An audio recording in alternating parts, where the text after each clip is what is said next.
I had one goal in mind when mounting this electric assist kit to my Quatrevelo. I want to ride my 25-kilometer commute in winter within 1 hour. Is it possible? Let's find out.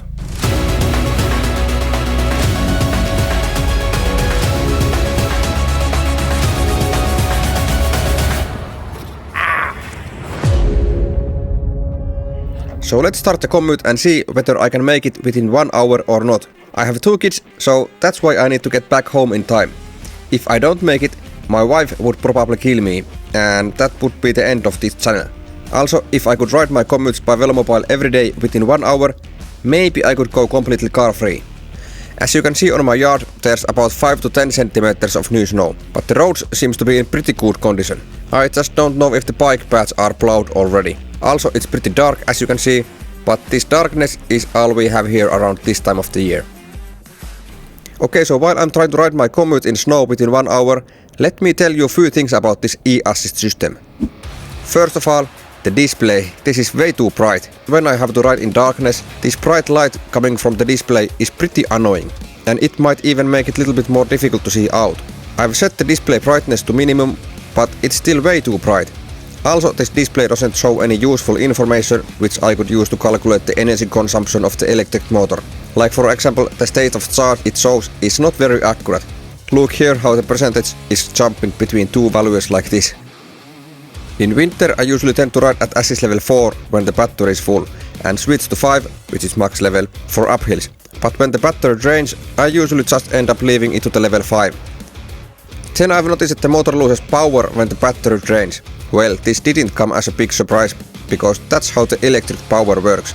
When the battery drains, the battery voltage drop, and if the motor doesn't drive more current to compensate, the output power will drop as well. And that's exactly what's happening. This was not surprising to me, but it's just something you should be aware of. This is the reason I end up just leaving the assist level to the max when the battery state of charge is lower. Also, this means that if you have to ride in difficult conditions where you need a lot of assist power, you should make sure to charge the battery to full before the ride. And talking about charging, the battery itself doesn't get hot nor even warm while charging, but the charger itself gets pretty hot. It gets somewhere around 55 degrees. I wasn't expecting it to get this hot. Let's check how my winter commute is going. Okay, now I'm turning to the bike path. This seems to be in surprisingly good condition. I can easily cruise at normal cruising speed, which is just below the speed limit of this assist system. Now I've been cycling about 10 kilometers and I've spent about 23 minutes. So far this is looking pretty good. Maybe I can make it within 1 hour. This system has one pretty annoying feature which actually can be very dangerous. There's a little delay between when you stop pedaling and when the motor stops assisting. Normally it's just annoying, especially when trying to change to slower gear when going uphill. You don't want to change gears when the motor is applying pressure to the chain. But in winter, this delay can be a matter of life and death. On slippery corners, like for example in roundabouts, when your rear wheel starts to slide, you could maybe save the slide if you stop pedaling immediately. But because there's this delay of about half a second before the motor stops pulling, the rear wheels are still spinning and you will spin around. And in worst case, you will crash. This happened to me once, but of course I didn't have cameras on back then. I tried to go back to the same roundabout on a different day, but it wasn't quite as slippery this time. I couldn't get the rear end to slide, but this is basically how it would look like. There's nothing you can do to correct it or stop it when the slide starts. Also, when you start moving, if you have high assist level chosen, the rear wheel starts to spin very easily, because in winter the roads, and especially the intersections, are usually very slippery. So what you should do is to turn the assist level down when closing to an intersection or sharp turn or roundabout, so that you can avoid spinning the wheels and losing traction. I remember someone saying that the motor may overheat inside the Velomobile because there's almost no airflow inside. But in summer, when it's hot, there's usually not much use for the motor anyway on an efficient Velomobile like this one. So the motor can't overheat if it's not doing anything. But in winter, it's working almost constantly, so I wanted to see how hot it might get. And it turns out that after about half an hour of riding, the motor temperature is about 30 degrees. The outside temperature was about minus 13 degrees. I also wanted to see how cold the battery will get, because the temperature inside the Velomobile doesn't get as cold as outside. and after about 1 hour of riding, the battery surface temperature is about 2 degrees, which is a little bit more than the ambient temperature of -2 inside the Velomobile. I wanted to test if just throwing my jacket on top of the battery would make any difference in the battery temperature. And after 1 hour, the battery temperature under the jacket was 10 degrees, which is actually surprisingly warm. With better insulation around the battery, I could maybe keep it close to room temperature. That would increase the battery performance in winter quite much, but I am probably too lazy and busy to make any better insulation than this. But now let's see how my winter commute is going, and can I make it within 1 hour? And can I always commute within 1 hour so I could go car free? Well, we have kids, so we need a car, but can I sell our second car? Okay, so now I'm in the city. There's only few kilometers left of my commute. The bike paths here in the city have usually a little bit different condition than the bike paths outside of the city, because here there are more users, which will cause the snow to pack harder than outside of the city, where there's fewer bike path users. But today it seems that the bike paths are in excellent condition everywhere. This actually is probably the best possible conditions for winter Velomobile commute. So I expect to finish my commute just within 1 hour. And did I make it within 1 hour? Well, yes I did. The ride time was 53 minutes and 11 seconds. So yes, this is looking very good. Now can I do this every day? Well, no.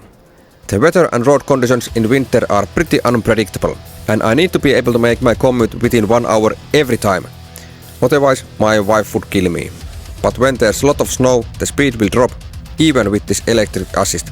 And in some cases, there might be too much snow. Winter cycling is fun. I got stuck. Yeah, you just can't ride a Velomobile on this kind of bike path. Look at how much there's snow. I have to push.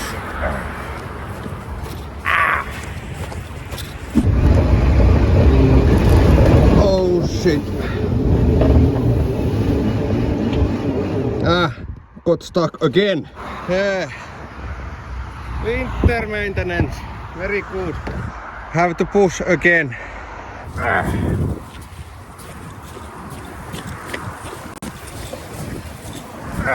Damn, this is hard.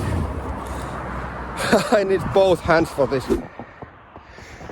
Velomobiles are not very good at handling this kind of snowbanks. Oh shit, there's 3 of them. I just can't ride over this with the Velomobile. That's why I have a snow shovel with me.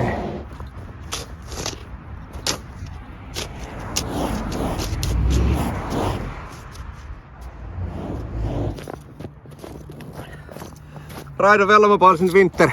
It's fun. So when the weather forecast calls for snow, you have to think carefully if the roads are in rideable condition.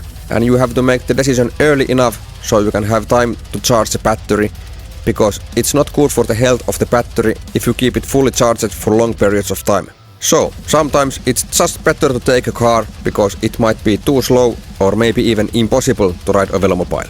But then how about the electric range in winter?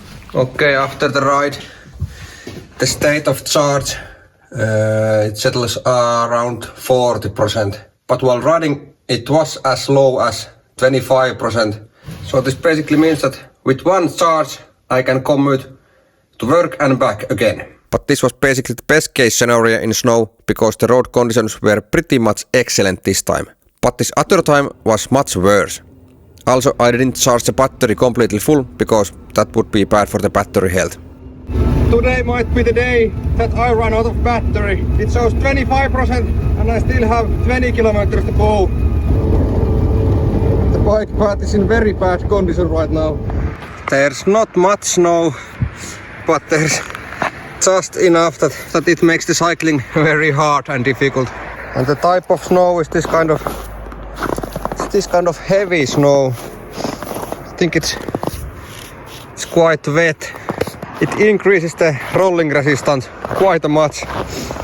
And Quattro makes 4 lines to the snow, so yeah, there's a lot of rolling resistance.